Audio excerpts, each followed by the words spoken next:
1 ദിനവൃത്താന്തം അധ്യായം 12. കീഷിന്റെ മകനായ ശൗലിന്റെ നിമിത്തം ദാവീദ് ഒളിച്ചു പാർത്തിരുന്നപ്പോൾ സിക്ലാഗിൽ അവന്റെ അടുക്കൽ വന്നവർ ആവിത്.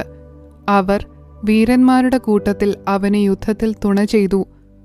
അവർ വില്ലാളികളും വലങ്കൈ കൊണ്ടും ഇടങ്കൈ കൊണ്ടും കല്ലെറിവാനും വില്ലുകൊണ്ട് അമ്പെയ്യുവാനും സമർത്ഥന്മാരുമായിരുന്നു. ബെന്യാമീന്യരായ ശൗലിന്റെ സഹോദരന്മാരുടെ കൂട്ടത്തിൽ തലവനായ അഹിയേസർ, യോവാഷ്, ഗിബെയാത്യനായ ഷെമായിയുടെ പുത്രന്മാർ, അസ്മാവത്തിന്റെ പുത്രന്മാർ യെസീയേൽ, പേലത്ത്, ബെരാഖ, അനാഥോത്യൻ യേഹു, 30 പേരിൽ വീരനും 30 പേർക്ക് നായകനുമായി ഗിബിയോന്യനായ യിഷ്മയ്യാവ്, യിരെമ്യാവ്, യഹസിയേൽ, യോഹാനാൻ, ഗെദേരാത്യനായ യോസാബാദ്, എലൂസായി, യെരീമോത്ത്, ബെയല്യാവ്, ഷെമരിയാവ്, ഹരൂഫ്യനായ ഷെഫത്യാവ്, എൽക്കാന, ഇഷിയാവ്, അസരേൽ, കോരഹ്യരായ യോവേസർ, യാശോബ്യാം, ഗെദോരിൽ നിന്നുള്ള യെരോഹാമിന്റെ പുത്രന്മാരായ യോവേല, സെബത്യാവ്, പരിചയം കുന്തവും എടുപ്പാൻ പ്രാപ്തിയുള്ള വീരന്മാരും യുദ്ധാഭ്യാസികളും ഗാദ്യരെ പിരിഞ്ഞു വന്നു മരുഭൂമിയിൽ ദുർഗത്തിൽ ദാവീദിനോട് ചേർന്ന് അവർ സിംഹമുഖന്മാരും മലകളിലെ മാൻപേടകളെപ്പോലെ വേഗതയുള്ളവരുമായിരുന്നു.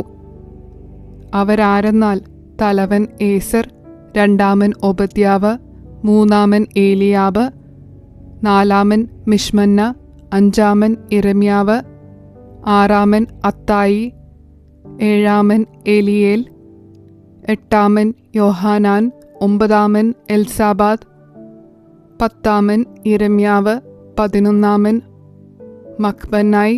ഇവർ ഗാദ്യരിൽ പടനായകന്മാരായിരുന്നു. അവരിൽ ചെറിയവൻ 100 പേർക്കും വലിയവൻ 1000 പേർക്കും മതിയായവൻ.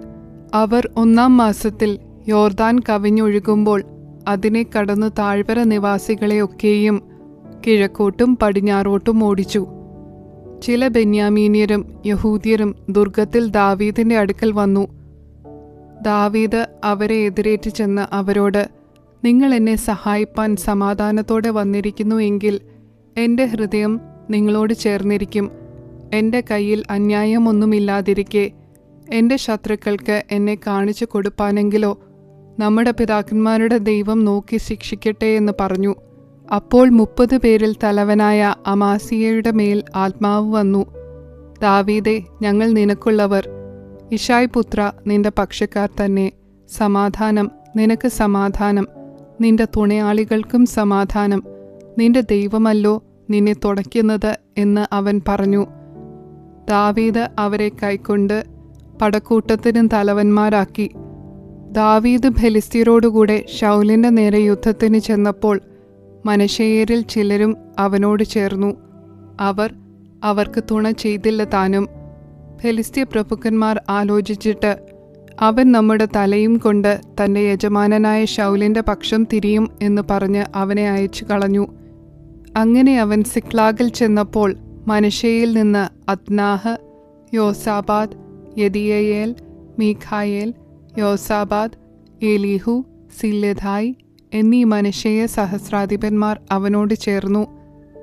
അവരൊക്കെയും വീരന്മാരും പടനായകന്മാരുമായിരുന്നതുകൊണ്ട് കവർച്ചക്കൂട്ടത്തിന്റെ നേരെ ദാവീദിനെ സഹായിച്ചു. ദാവീദിനെ സഹായിക്കേണ്ടതിന് ദിവസം പ്രതി ആളുകൾ അവന്റെ അടുക്കൽ വന്നു. ഒടുവിൽ ദൈവത്തിന്റെ സൈന്യം പോലെ വലിയൊരു സൈന്യമായി തീർന്നു. യഹോവയുടെ വചനപ്രകാരം ശൗലിന്റെ രാജത്വം ദാവീദിനാക്കുവാൻ യുദ്ധസന്നദ്ധരായി ഹെബ്രോനിൽ അവന്റെ അടുക്കൽ വന്ന തലവന്മാരുടെ സംഖ്യകളാവിത്. പരിചയം കുന്തവും എടുത്ത് യുദ്ധസന്നദ്ധരായ യഹൂദ്യർ 6800 പേർ. ഷിമയോന്യരിൽ ശൗര്യമുള്ള യുദ്ധവീരന്മാർ 7100 പേർ. ലേവ്യരിൽ 4600 പേർ. അഹരോന്യരിൽ പ്രഭു യഹോയാദ അവനോടുകൂടെ 3700 പേർ. പരാക്രമശാലിയായി യൗവനക്കാരനായ സാദോക്ക്, അവന്റെ പിതൃഭവനത്തിലെ 22 പ്രഭുക്കന്മാർ. ശൗലിന്റെ സഹോദരന്മാരായ ബെന്യാമീന്യരിൽ 3000 പേർ അവരിൽ ഭൂരിപക്ഷം അതുവരെ ശൗൽ ഗൃഹത്തിന്റെ കാര്യം നോക്കി വന്നിരുന്നു.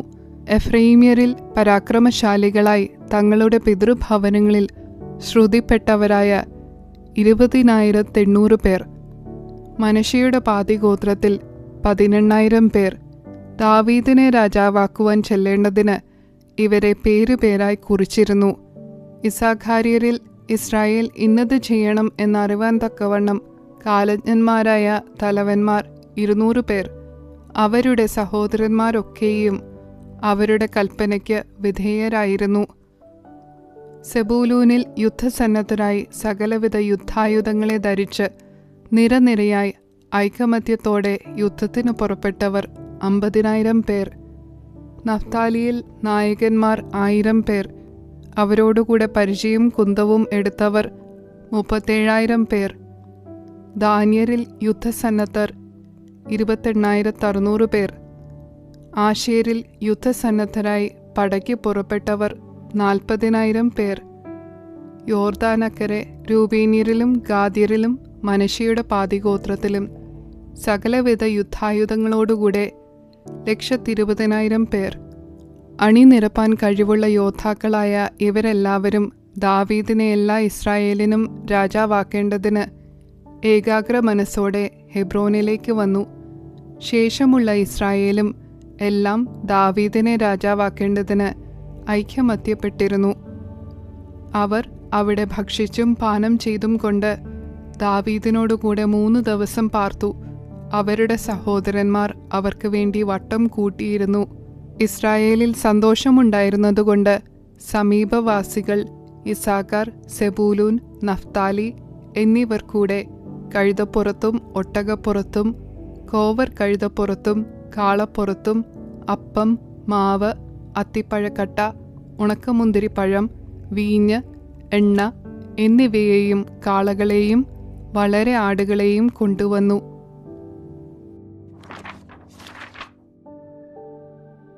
ഒന്ന് ദിനവൃത്താന്തം അധ്യായം 13.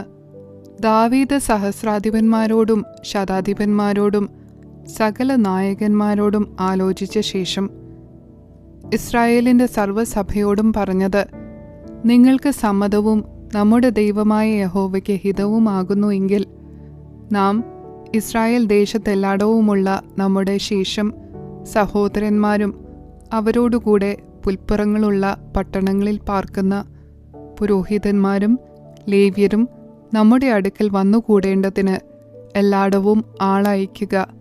നമ്മുടെ ദൈവത്തിൻ്റെ പെട്ടകം വീണ്ടും നമ്മുടെ അടുക്കൽ കൊണ്ടുവരിക. ശൗലിൻ്റെ കാലത്ത് നാം അതിനെ ഗണ്യമാക്കിയില്ലല്ലോ. ഈ കാര്യം സകല ജനത്തിനും ബോധിച്ചതുകൊണ്ട് അങ്ങനെ തന്നെ ചെയ്യണമെന്ന് സർവ്വസഭയും പറഞ്ഞു.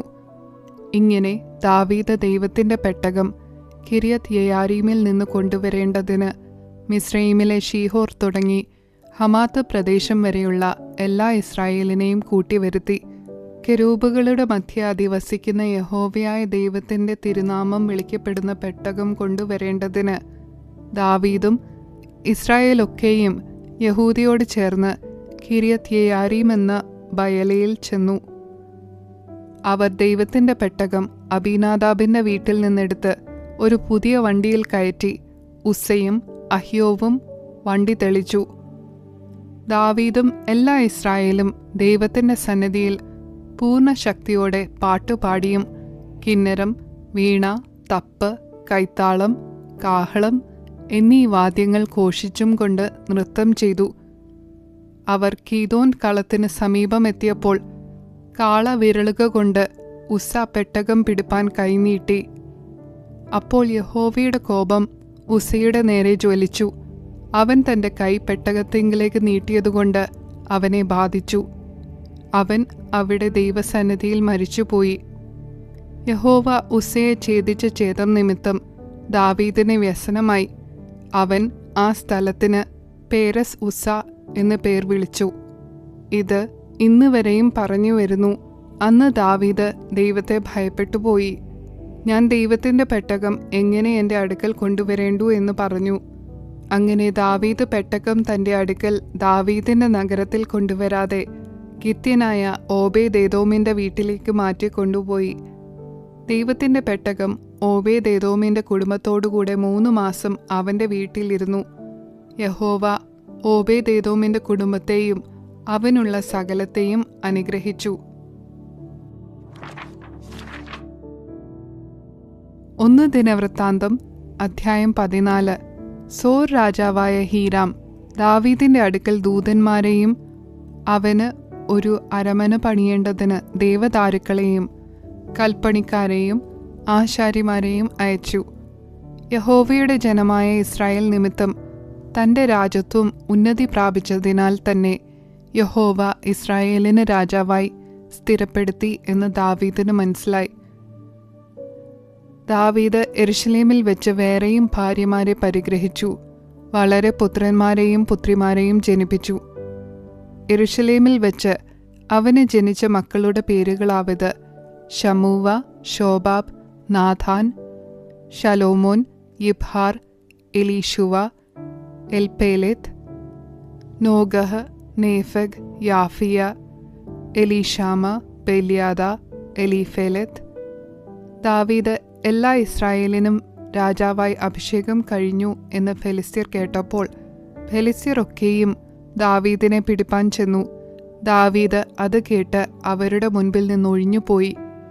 ഫെലിസ്ത്യർ വന്ന് റെഫായീം താഴ്വരയിൽ പരന്നു. അപ്പോൾ ദാവീദ് ദൈവത്തോട്, ഞാൻ ഫെലിസ്ത്യരുടെ നേരെ പുറപ്പെടണമോ? അവരെ എൻ്റെ കയ്യിൽ ഏൽപ്പിച്ചു തരുമോ എന്ന് ചോദിച്ചു. യഹോവ അവനോട്, പുറപ്പെടുക, ഞാൻ അവരെ നിന്റെ കയ്യിൽ ഏൽപ്പിക്കും എന്നരുളി ചെയ്തു. അങ്ങനെ അവർ ബാൽപരാസീമിൽ ചെന്നു. അവിടെ വെച്ച് ദാവീദ് അവരെ തോൽപ്പിച്ചു. വെള്ളച്ചാട്ടം പോലെ ദൈവം എൻ്റെ ശത്രുക്കളെ എൻ്റെ കൈയാൽ തകർത്ത് കളഞ്ഞു എന്ന് ദാവീദ് പറഞ്ഞു. അതുകൊണ്ട് ആ സ്ഥലത്തിന് ബാൽപരാസീം എന്ന് പേർ പറഞ്ഞു വരുന്നു. എന്നാൽ അവർ തങ്ങളുടെ ദേവന്മാരെ അവിടെ വിട്ടേച്ചു പോയി. അവയെ തീയിലിട്ട് ചുട്ടുകളവാൻ ദാവീദ് കൽപ്പിച്ചു. ഫെലിസ്ത്യർ പിന്നെയും താഴ്വരയിൽ വന്നു പരന്നു. ദാവീദ് പിന്നെയും ദൈവത്തോട് അരുളപ്പാട് ചോദിച്ചപ്പോൾ ദൈവം അവനോട്, അവരുടെ പിന്നാലെ ചെല്ലാതെ അവരെ വിട്ടുതിരിഞ്ഞ് ബാഖാവൃക്ഷങ്ങൾക്കെതിരെ അവരുടെ നേരെ ചെല്ലുക. ബാഖാവൃക്ഷങ്ങളുടെ അഗ്രങ്ങളിൽ കൂടി അണിയണിയായി നടക്കുന്ന ഒച്ച കേട്ടാൽ നീ പടയ്ക്ക് പുറപ്പെടുക. ഫെലിസ്ത്യരുടെ സൈന്യത്തെ തോൽപ്പിപ്പാൻ ദൈവം നിനക്ക് മുൻപായി പുറപ്പെട്ടിരിക്കുന്നു എന്നരുളി ചെയ്തു. ദൈവം കൽപ്പിച്ചതുപോലെ ദാവീദ് ചെയ്തു. അവർ ഗിബെയോൻ മുതൽ ഗേസർ വരെ ഫെലിസ്ത്യ സൈന്യത്തെ തോൽപ്പിച്ചു. ദാവീദിന്റെ കീർത്തി സകല ദേശങ്ങളിലും പരക്കുകയും യഹോവ അവനെയുള്ള ഭയം സർവ്വജാതികൾക്കും വരുത്തുകയും ചെയ്തു. 1 ദിനവൃത്താന്തം അധ്യായം 15. അവൻ തനിക്ക് ദാവീദിന്റെ നഗരത്തിൽ അരമനകളെ ഉണ്ടാക്കി ദൈവത്തിന്റെ പെട്ടകത്തിനായി ഒരു സ്ഥലം ഒരുക്കി അതിന് ഒരു കൂടാരവും അടിച്ചു. അന്ന് ദാവീദ്, ലേവ്യരല്ലാതെ ആരും ദൈവത്തിന്റെ പെട്ടകം ചുമക്കേണ്ടതല്ല, അവരെയല്ലോ ദൈവത്തിന്റെ പെട്ടകം ചുമപ്പാനും തനിക്ക് എന്നും ശുശ്രൂഷ ചെയ്യുവാനും യഹോവ തിരഞ്ഞെടുത്തിരിക്കുന്നത് എന്ന് പറഞ്ഞു. അങ്ങനെ ദാവീദ് യഹോവയുടെ പെട്ടകം താൻ അതിന് ഒരുക്കിയ സ്ഥലത്തേക്ക് കൊണ്ടുവരുവാൻ എല്ലാ ഇസ്രായേലിനെയും യെരുശലേമിൽ കൂട്ടിവരുത്തി. ദാവീദ് അഹരോന്റെ പുത്രന്മാരെയും ലേവ്യരെയും കൂട്ടിവരുത്തി. കെഹാത്യരിൽ പ്രധാനിയായ ഊരിയേലിനെയും അവന്റെ സഹോദരന്മാരായ 120 പേരെയും മെരാര്യരിൽ പ്രധാനിയായ അസായാവെയും അവന്റെ സഹോദരന്മാരായ 220 പേരെയും ഗർഷോമ്യരിൽ പ്രധാനിയായ യോവേലിനെയും അവന്റെ സഹോദരന്മാരായ 130 പേരെയും എലീസാഫാന്യരിൽ പ്രധാനിയായ ശെമയ്യാവെയും അവന്റെ സഹോദരന്മാരായ 200 പേരെയും ഹെബ്രോന്യരിൽ പ്രധാനിയായ എലിയേലിനെയും അവന്റെ സഹോദരന്മാരായ 80 പേരെയും ഉസിയേല്യരിൽ പ്രധാനിയായ അമീനാദാബിനെയും അവന്റെ സഹോദരന്മാരായ 112 പേരെയും തന്നെ. ദാവീദ് പുരോഹിതന്മാരായ സാദോക്കിനെയും അബ്യാഥാരിനെയും ഊരിയേൽ, അസായാവ്, യോവേൽ, ശെമയ്യാവ്, എലിയേൽ, അമീനാദാബ് എന്നീ ലേവ്യരെയും വിളിപ്പിച്ചു. അവരോട് പറഞ്ഞത്, നിങ്ങൾ ലേവ്യരുടെ പിതൃഭവനങ്ങളിൽ തലവന്മാരല്ലോ. നിങ്ങളും നിങ്ങളുടെ സഹോദരന്മാരും ഇസ്രായേലിൻ്റെ ദൈവമായ യഹോവയുടെ പെട്ടകം ഞാൻ അതിനൊരുക്കിയിരിക്കുന്ന സ്ഥലത്ത് കൊണ്ടുവരുവാൻ നിങ്ങളെ തന്നെ ശുദ്ധീകരിച്ചു കൊള്ളുവീൻ. ആദിയിൽ നിങ്ങൾ തന്നെ അത് ചെയ്യായ്ക കൊണ്ട് നമ്മുടെ ദൈവമായ യഹോവ നമുക്ക് ഛേദമുണ്ടാക്കി. നാം അവനെ നിയമപ്രകാരമല്ലല്ലോ അന്വേഷിച്ചത്. അങ്ങനെ പുരോഹിതന്മാരും ലേവ്യരും ഇസ്രായേലിൻ്റെ ദൈവമായ യഹോവയുടെ പെട്ടകം കൊണ്ടുവരുവാൻ തങ്ങളെ തന്നെ ശുദ്ധീകരിച്ചു. ലേവ്യരുടെ പുത്രന്മാർ യഹോവയുടെ വചനപ്രകാരം മോശ കൽപ്പിച്ചതുപോലെ ദൈവത്തിൻ്റെ പെട്ടകത്തെ അതിൻ്റെ തണ്ടുകൾ തങ്ങളുടെ ചുമലിൽ കൊണ്ട് ചുമന്നു. പിന്നെ ദാവീദ് ലേവ്യരിലെ പ്രധാനന്മാരോട് വീണ, കിന്നരം, കൈത്താളം എന്നീ വാദ്യങ്ങളാൽ സന്തോഷനാദം ഉച്ചത്തിൽ ധ്വനിപ്പിക്കേണ്ടതിന് സംഗീതക്കാരായ തങ്ങളുടെ സഹോദരന്മാരെ നിർത്തുവാൻ കൽപ്പിച്ചു. അങ്ങനെ ലേവ്യർ യോവേലിൻ്റെ മകനായ ഹേമാനെയും അവൻ്റെ സഹോദരന്മാരിൽ ബേരഖ്യാവിൻ്റെ മകനായ ആസാഫിനെയും അവരുടെ സഹോദരന്മാരായ മെരാര്യരിൽ കൂശായാവിൻ്റെ മകനായ ഏഥാനെയും അവരോടുകൂടെ രണ്ടാം തരത്തിലെ തങ്ങളുടെ സഹോദരന്മാരായ സെക്കരിയാവ്, ബേൻ, യാസിയേൽ, ഷെമീരാമോത്ത്, യഹിയേൽ, ഉന്നി, ഏലിയാബ്, ബെനായാവ്, മയസേയാവ്, മത്തിത്യാവ്, എലീഫേലേഹു, മിക്നെയാവ്, ഓബേദേദോം, യയിയേൽ എന്നിവരെ വാതിൽ കാവൽക്കാരായും നിയമിച്ചു. സംഗീതക്കാരായ ഹേമാനും ആസാഫും ഏതാനും താമ്രം കൊണ്ടുള്ള കൈത്താളങ്ങളെയും, സെക്കരിയാവ്, അസിയേൽ, ഷെമീരാമോത്ത്, യഹിയേൽ, ഉന്നി, ഏലിയാബ്, മയസേയാവു, ബെനായാവ് എന്നിവർ അലാമൂത്ത് രാഗത്തിൽ വീണകളെയും ധ്വനിപ്പിപ്പാനും, മത്തിത്യാവ്, എലീഫേലേഹു, മിക്നെയാവ്, ഓബേദേദോം, യയിയേൽ, അസസ്യാവ് എന്നിവർ ഷെമീനീത്ത് രാഗത്തിൽ കിന്നരം വായിപ്പാനും നിയമിക്കപ്പെട്ടിരുന്നു. വാഹകന്മാരായ ലേവ്യരിൽ പ്രധാനിയായ കെനന്യാവ് പെട്ടകം വഹിക്കുന്നതിന് മേൽവിചാരകനായിരുന്നു. അവൻ അതിൽ സമർത്ഥനായിരുന്നു.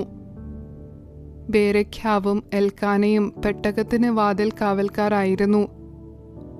ഷെബന്യാവ്, യോഷാഫാത്ത്, നെഥനയേൽ, അമാസായി, സെക്കരിയാവ്, ബെനായാവ്, എലയാസാർ എന്നീ പുരോഹിതന്മാർ ദൈവത്തിൻ്റെ പെട്ടകത്തിന് മുൻപിൽ കാഹളമൂതി.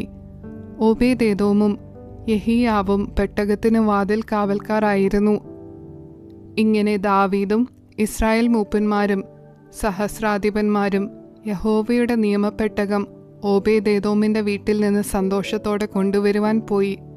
യഹോവയുടെ നിയമപ്പെട്ടകത്തിൻ്റെ വാഹകന്മാരായ ലേവ്യർക്ക് ദൈവം സഹായിച്ചതുകൊണ്ട് അവർ 7 കാളയെയും 7 ആട്ടുകൊറ്റനെയും യാഗം കഴിച്ചു. ദാവീദ് പെട്ടകവാഹകന്മാരായ ലേവ്യരൊക്കെയും സംഗീതക്കാരും സംഗീതക്കാരോടുകൂടെ വാഹക പ്രമാണിയായ കെനന്യാവും ഷണപടം കൊണ്ടുള്ള അങ്കി ധരിച്ചു. ദാവീദ് ഷണം കൊണ്ടുള്ള ഏഫോദ് ധരിച്ചു. അങ്ങനെ ഇസ്രായേലൊക്കെയും ആർപ്പോടും കാഹളനാദത്തോടും തൂര്യങ്ങളുടെയും കൈത്താളങ്ങളുടെയും ധ്വനിയോടും കൂടെ കിന്നരവും വീണയും വായിച്ചുകൊണ്ട് യഹോവയുടെ നിയമപ്പെട്ടകം കൊണ്ടുവന്നു. എന്നാൽ യഹോവയുടെ നിയമപ്പെട്ടകം ദാവീദിന്റെ നഗരത്തിലെത്തിയപ്പോൾ ശൗലിന്റെ മകളായ മീഖൾ കിളിവാതിലിൽ കൂടി നോക്കി ദാവീദ് രാജാവ് നൃത്തം ചെയ്യുന്നതും പാടുന്നതും കണ്ടു. ഹൃദയത്തിൽ അവനെ നിന്ദിച്ചു.